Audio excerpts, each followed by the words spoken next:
eventually universalism took a back seat. I mean, there are still a few people who never believe it, but universalism got a bad name because its followers oftentimes lived licentious lives, thinking that, hey, no matter how bad I am, I'm going to be saved anyway. Jonathan Edwards and George Whitefield reacted to this, and other preachers also reacted to it, and eventually it led to a change in theology, a change in people's way of living. All right. Anything else from chapter 5? Oh yes, being from Pennsylvania, I can tell you the Scotch-Irish, don't write this down, but a lot of Pennsylvanians are Scotch-Irish. That is, their ancestors started out in Scotland, went to Ireland, and then came to the United States. Scotch-Irish. I myself, the name Cunningham is a Scottish name.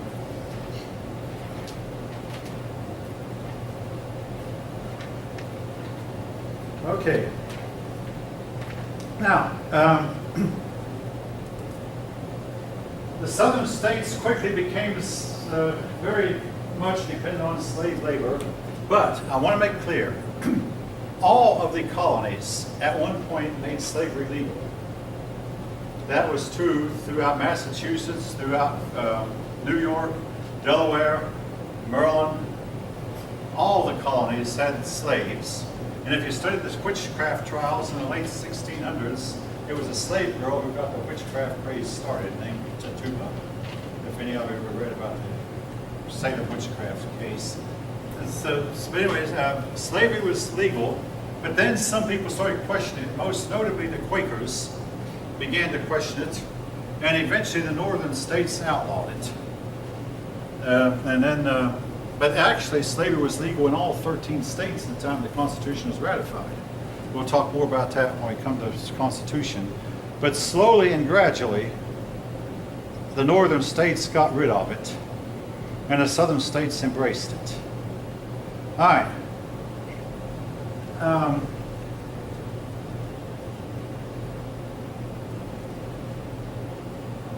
In tobacco, rice,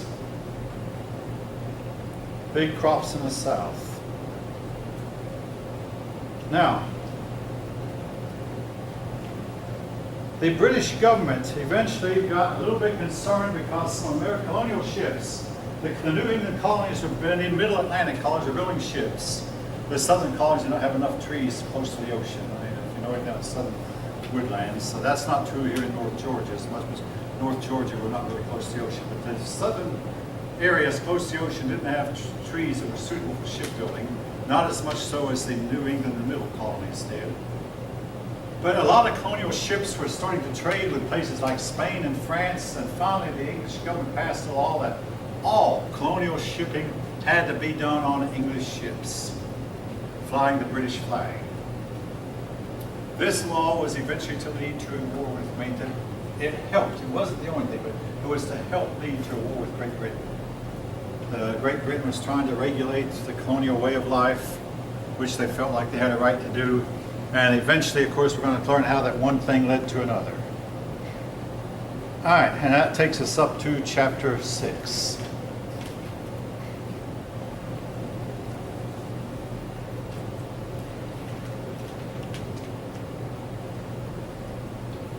All right, British Empire and colonial crisis. The book starts off with a vignette talking about Thomas Hutchinson, who was the great-great-grandson of Anne Hutchinson, one of her many children. I mean, Anne Hutchinson had 10 children and had many descendants. But Thomas Hutchinson became a governor of Massachusetts, but he did not like the way, the direction the colony was heading. He was very loyal to the Crown of England.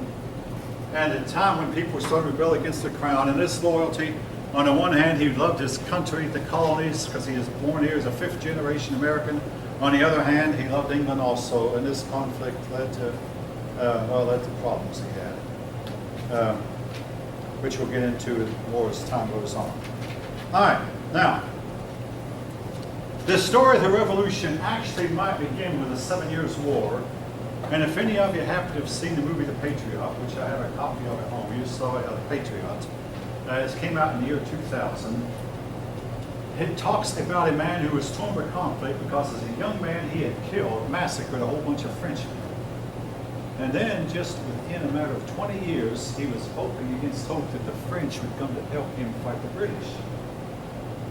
This was an actual real to life event that happened. We fought against the French anyway, throughout much of our history, a lot of our wars have been preceded by smaller wars that led to big wars. The French and Indian War led us to the Revolutionary War. The war with the Barbary powers led us to the War of 1812. And basically, I must say these little wars prepared us for the big wars.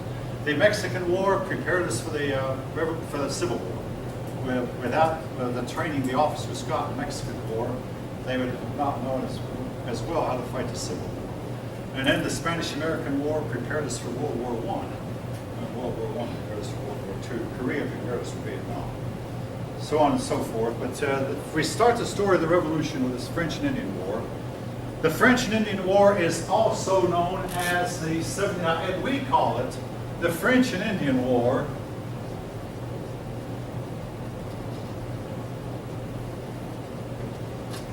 Because the French and Indians were our enemies. No, we were fighting the French and the Indians. So we call it the war where we fought the French and the Indians. It's known in Europe as the 7 Years' War. India? Well, in Europe, some people call it like our First World War, because it was a war that was fought in India, it was fought in Europe, and it was fought in North America. Anyway, we call it the French and Indian War. They've been asked the 7-year war? Where do they call it? In Europe, they call it the 7 years. It's the same war, but it's known in Europe as among Europeans the 7 Years' War. So if you go to Europe and somebody refers to the 7 Years' War, they don't call it the French and Indian War there because they were mostly. Now, 7 Years' War was from 1754 to 1763.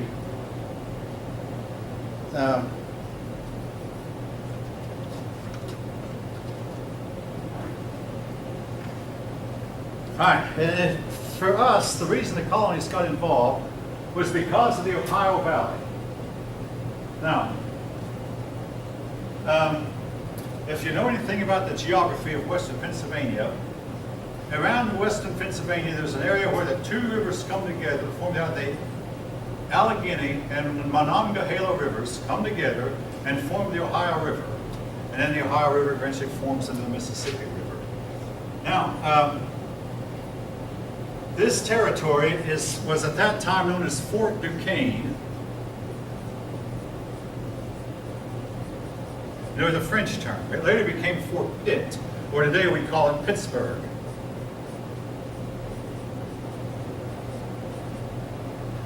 Now, in this area, Fort Duquesne was held by the French built a fort there. Well, the governor of Virginia said, this is our territory. So the governor of Virginia sent a young man to Fort Duquesne to ask the French to leave. This young man's name was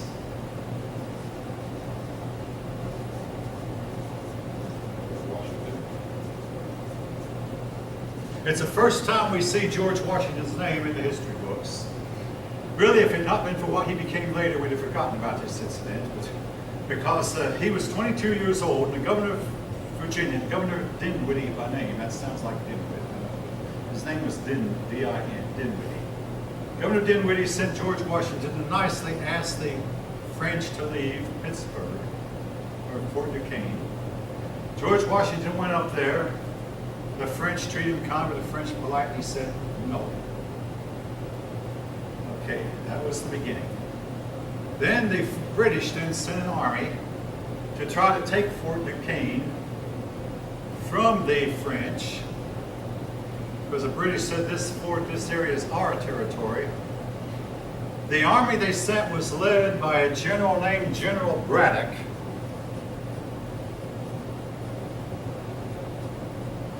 This was the first time that the colonials had tried to fight alongside the British. The result was disastrous. Braddock? Braddock, yeah, General Braddock was the English general. George Washington tried to tell General Braddock, hey, you can't fight the way here you fight in Europe. General Braddock said, I know all about fighting. I mean, my ancestors have been soldiers for years, and I know how it's done. The way they fight, it was great for a wide open field. They'd line up their men like 3 deep. The first wave would, the first line of men would shoot. Then they would take a couple steps back and reload. The second line would step forward. When the sergeant gave the command, level, aim, fire, they'd all shoot at once. Then they'd take us a couple of steps backward, and the third line would step in the fire. And this was great, except for one thing, it would not work in the dense forest and undergrowth that we have here in this country. You know it, yeah. Great for open field fighting, but George Washington tried to tell him. Now, Daniel Boone was thinking, oh, I'm a hunter. I mean, I know the woods, and I've been to that area. They'll make a scout out of me. And instead of looking at him, he didn't impress them. He weighed 133 pounds. They made him a driver, a truck driver. Now, Daniel Boone was there. George Washington. The colonials were put in the background and mistreated, and the British professional soldiers were marching in formation in a row, marching. General Braddock had a road cut so they would not have to break ranks. And all of a sudden the woods around them came alive with gunfire. The British soldiers didn't know what to do. They could not see the enemy. General Braddock was shot dead right away. George Washington, who thought he knew what to do, tried to rally the troops, but it was no use. The British troops were going to panic. Ideally, what they should have done, number one, they should never have been in formation. Number two, we learned in Vietnam, the thing to do when you're fired at is everybody charge into the woods. Maybe you taught differently, but what they taught the Vietnamese, when our young men went to Vietnam, if you hear the enemy shooting at you, instead of taking cover or jumping, just every one of you jumping, some of you will be killed, but you can drive them out. But charging would, but again, these British soldiers had not been trained in this kind of warfare. The result was a big disaster for the British. Now, George Washington, his coat showed 4 bullet holes. Now, some historians don't believe this. He supposedly had 2 horses shot out from under him. And years later, he met an Indian chieftain. The old Indian said to him, you must be from the gods, because I promise you, I shot at you 9 times that day, and you wouldn't fall down. This story is actually told. This is after George Washington became president. This Indian chieftain was very old. But to make a long story short, now anyway, there was a disaster. As for Daniel Boone, his journal stopped. He kept a journal, but his journal stops and resumes 4 days later in North Carolina. Now, a man can get from Pittsburgh to North Carolina on foot in 4 days, but it takes some hard planning. We think that Daniel Boone took off as soon as the first shots were fired and never stopped running till he got all the way to North Carolina 4 days later. Then he stopped and caught his breath and wrote his diary. But he didn't tell us that he ran, got off the battlefield. Again, with all respect to Daniel Boone, none of the colonials liked the way that they were being treated, like the way the British were fighting, and he saw there was no chance to win. Get out of there while you can. All right, so much that. Now, eventually, the British did get Fort Duquesne and Pittsburgh. That's jumping ahead a story a little bit. In the meantime, we had a situation where, for the first time,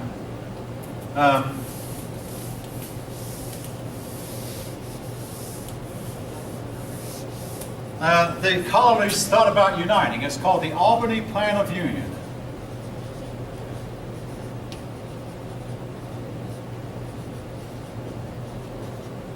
What you have to realize is up to this time, the colonies had been more concerned with the West Indies and with England than they had with their own fellow colonials. So New York had little to do with New England, and New York had little to do with the southern colonies, the Carolinas.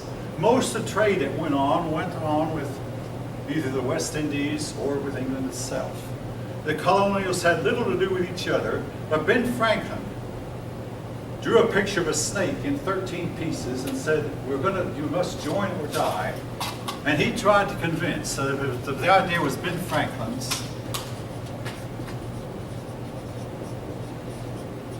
Ben Franklin tried to convince the colonies to unite His idea got nowhere at the time. Now, this was to be repeated later, and eventually the colonies did unite. But this was the first attempt at union.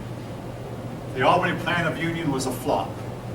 The colonies were not interested in uniting together, so it failed. Well, So what about Ben Franklin?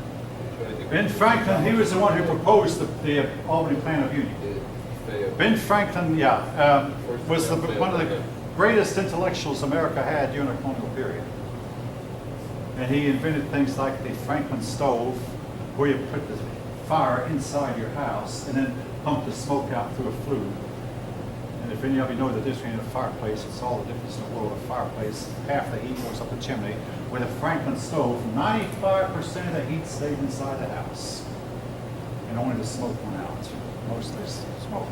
But he also was inventing, called for the use of paved roads. He organized the Philadelphia Fire Department, organized the police department, organized the police department, fire department. Quite a bit of stuff that he did that benefited the colony. And then he served as the ambassador to England for a while, and then finally served as ambassador from the colonies to France. I mean, he was the one who persuaded the French king to come to the aid of the colonies. But I'm jumping around the story a little bit. What finally happened now was a 7 Years' War. A new leader took over named William Pitt, who Pittsburgh is named after. And William Pitt said, okay, we're gonna win this thing. So William Pitt got really serious about fighting, to make a long story short. And he appointed a general named Wolfe, whom the other generals thought was mad, which meant, had hydrophobia, rabies, or that kind of mad. And a bunch of generals got together and said, this General Wolfe whom you're appointing is mad. And the king said, well, I hope he'll bite the rest of you generals so that you too will become mad. Well, that's the way rabies is spread. Did it have a comment? Yeah. Okay, I thought you had your hand up. Anyway,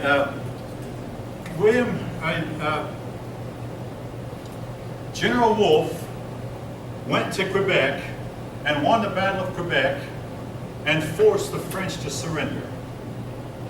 When that was done, over in Europe, the French lost also. So the 7 Years' War ended, and the peace treaty was signed. The French were told they had to give up all claims to North America. But as a concession was made, the French people living there were promised that you do not have to learn English, and that's why in Quebec to this day, the people in Quebec, someone still speak French, and said you will not be forced to convert to Protestantism, so Quebec is still mostly Catholic. But the French, so the French were still allowed to stay there, but they became English subjects and not subjects of France anymore. But during the negotiations, a fort that a lot of colonials had worked so hard to take was given up. The French, the English felt like, we're taking it with the French, and the colonials were full of resentment. But also, the colonials deeply resented the way they were treated. When the British first saw the colonial army, the colonial militia was called, they laughed. They said, you people don't know how to march, you don't know how to shine your shoes. The British insisted that their soldiers shine their shoes and have buttons in every place and be well organized, and the colonials were a ragtag army. And basically there was a lot of animosity. But then the British found themselves deep in debt, and they said to themselves, now hey, the colonials ought to help us pay for this, because after all, the war benefited them. So they began to tax the colonies. One of the first taxes was the Stamp Act. The Stamp Act required that every important paper have a British stamp on it. In other words, in order to get married, you had to go to court and get a marriage license. The marriage license had to have a stamp. You get a deed to your property, the deed to your property had to have a stamp. You make out a will, the will was not valid unless it had a stamp. But here was a big catch, 22. The stamps had to be paid for in gold and silver coins, which would be sent to Britain. And gold and silver coins were rare in the colonies, and the colonies felt like, what little bit of gold and silver we have, we just cannot ship out of the colonies. But there was another big problem with the Stamp Act. it was a tax imposed on the colonies without the colonies' consent. Now, the King of England at the time was King George III. And he couldn't understand what the problem was, but the American colonies said, we do not have one representative in Parliament. The idea of taxation with representation was at least, they went all the way back to the 1100s. It was 600 years old on the English. King Edward I had called the first Parliament in order to persuade Parliament to raise a tax because he didn't feel like that he felt like they'd rebel. What King Edward I did was get the nobles together and say, listen, nobles, we need this, and we need this, and we need this, and convince the nobles that he needed it. Then they approved of the tax, and therefore, from that time on, Parliament they eventually got to where Parliament had to approve of every tax measure. But here was where the king imposed a tax, and no representative of the colonies were in Parliament. The king replied, well, hey, this doesn't make any sense because every British subject is represented, even if you don't have any representative from your point. It would be like today if a Georgia man went to Congress representing the state of California, or a Nevada man went to Congress representing the state of Texas. I mean, we don't allow that. We specifically state that our representatives have, in the Senate, have to live in the state in which they preside over. But in those days, in Britain, a lot of your people in British Parliament would not even live in the area they were representing. Okay. Tensions got worse. Again,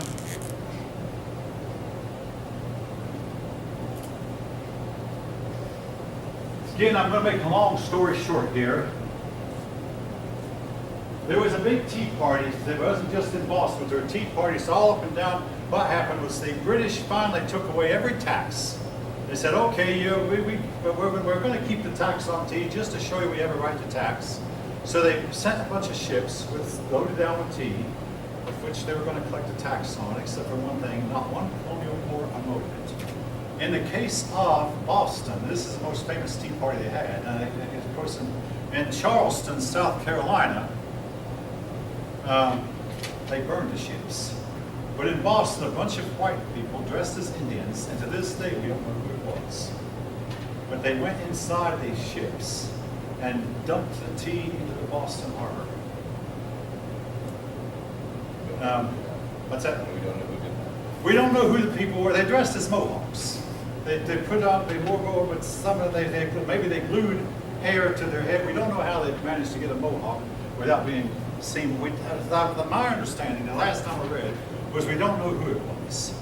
Some people believe that Sam Adams was involved in it, but the fact is, what happened was a lot of the people who got together and called themselves Sons of Liberty.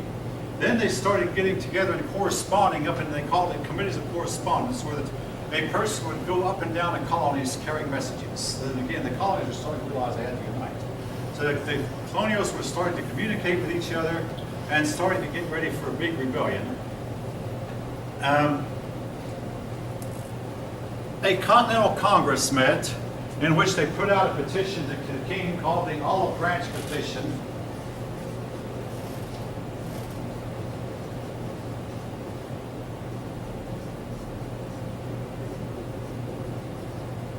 The Olive Branch Petition, in which they tried to reconcile with the king. You know, the olive branch is something you use when you want peace, and it's a UN symbol. It goes all the way back to the flood when the dove came with an olive branch in its beak, which showed people on the ark that, hey, plant life is growing at least. Well, the king refused. The king insisted, I have the right to tax you, and we're going to tax you because you should be willing to pay the taxes, so on and so forth. Well, when the Boston Tea Party occurred, the British government passed a series of laws called the Intolerable Acts. Intolerable. In other words, the colonials looked at and said, hey, these are intolerable. The Intolerable Acts said that the colonies could not peacefully assemble, which the British had no power to enforce. But I mean, if you don't write all the time, but basically they had also, they said that the judges and the governors that the king sent over would have to be paid. So that basically the king was imposing judges on us without our consent and imposing governors on us without our consent. But we were going to have to pay the wages of these governors and judges. And now here is the folk. Now in these conflicts, if you look at humanity, humanity is flawed. Here's where I'm going to side with the English. A lot of Catholics were being discriminated against the colonies. And the English king said, no, we don't do that here in England anymore. So you people are going to have to allow Catholics to vote and hold office. And the colonials resented this terribly. Now, with all respect, the colonials were wrong, the British were right, but the rift widened because the colonials said, no, if we do that, they'll take over, they'll do this, they'll do that. Besides, their loyalty is to the Pope, not us. But again, I think I mentioned last time, an anti-Catholic sentiment runs down through our history, and not that I in any way want to promote it, no way. But nevertheless, I do have to teach about it because it was there. And it's part of our history, and just like slavery, it's just every society has a part of it that is stained, and every society has a part of it that is dark. And I don't want to sweep the dark with the stains under the rug. It's there. That was part of the Intolerable Acts. They also said that the 13 rebellious colonies were under the control of Canada, and the colonials resented that, of course. Well, oh yeah, another thing about this, the port of Boston was to be closed until the tea was paid for. It had been destroyed. This put a lot of Bostonians out of work, which meant that Bostonians had all kinds of time to collect guns and ammunition. Well, they began to store their guns and ammunition at Lexington and Concord. Actually, they stored the ammunition at Concord. I don't want to forget Lexington, oh, it was important, but they stored their ammunition at Concord. To get from Boston to Concord, you have to go through Lexington. Well, a lot of Americans were pretending to be on the side of the British, were spying on the British. And there were two men we know of, named Paul Revere and William Dawes, who were told to watch out for the British. When you see the British moving, warn everybody. So Paul Revere was staying up one night, and they got word the British were going to go to Concord to seize the ammunition that was stored at Concord. So Paul Revere got on his horse, and William Dawes got on his horse, and they went around waking every colonial up with a cry of, to arms, the British are coming. To arms, British. The colonials set up a block at Lexington Green. The British officer saw that the colonials were blocking his path, so he galloped up to the front of his line and said, "Disperse, ye rebels." And to this day, I mean, I read a book about it one time, a shot was heard. No doubt. Who fired it? Big mystery. Nobody seems to know.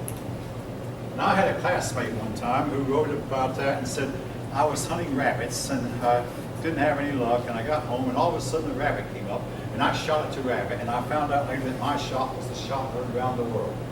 The shot is called the shot heard around the world. We don't know who fired it. But the two sides started shooting at each other. When it was over with, 7 of the colonials were dead. A few British were dead. The rest of the British marched on to Concord. When the British got to Concord, they found all the ammunition was gone. So the British started marching back to Boston. But they're on their way back to Boston. By this time, the colonials were up and awake, and the British army started getting shot at from all sides. Behind every tree, behind every rock, behind every house. The British started marching faster. Then they started trotting, and finally they started running pell-mell back to Boston, full steam, just to get out of the way, and a lot of the British were killed. This was the beginning of the Revolutionary War, the first battle, Lexington, Concord. The colonials claimed it was a victory because they got the British to run. To some extent it was, so they had outmaneuvered the British, but victories were to come scarce after that. A few weeks later there occurred the Battle of Bunker Hill. The Battle of Bunker Hill, it was actually fought on Breed's Hill, but the name Bunker Hill, which is next to Breed's Hill, has been what the battle has been known by from that day to this. The British marched up the hill twice, were driven back, both times. But then the third time, the colonials ran out of ammunition, so the British took the hill. It was a loss for the colonials, but everybody was happy because we approved